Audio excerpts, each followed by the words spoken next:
Bollywood superstar Aamir Khan সম্প্রতি মুম্বাইয়ের একটি হোটেলে অনুষ্ঠিত মিট অ্যান্ড গ্রিট অনুষ্ঠানে তার 18 মাসের বান্ধবী এবং প্রেমিকা গৌরীকে সবার সামনে পরিচয় করিয়ে দিয়েছেন।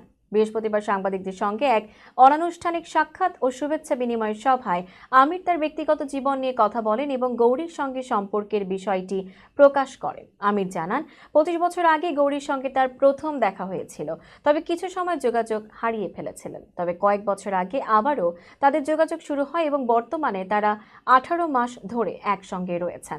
আমির মজা করে বলেন, দেখুন, আপনাদের কিছুই টের পেতে দেইনি। গৌরী সম্পর্কে আমির জানান, তিনি শোবিজের দুনিয়ার গৌরীকে প্রস্তুত করতে সাহায্য করেছেন এবং তার মানসিক শান্তির জন্য ব্যক্তিগত সুরক্ষা ব্যবস্থা নিয়োগ করেছেন।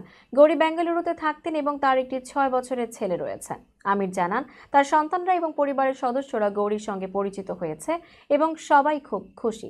আগামীতে গৌরীর পরিচয় আমিরের জীবনে নতুন দিক উন্মোচন করেছে, এমনটাই জানান তিনি।